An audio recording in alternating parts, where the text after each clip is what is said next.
वहिनी काय झालं नंदनबाई रडायला? वहिनी ते पोरं मला त्रास द्यायला लागलेत.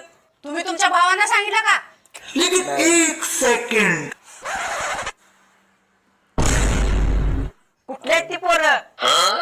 पका त्या मागच्या गल्लीतले. चल तिथे. ओ भाऊजी तुमच्या दादाला येऊ द्या की.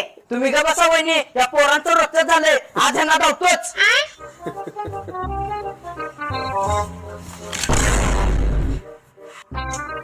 किती वेळ झाले दोघं अजून आले नाहीत.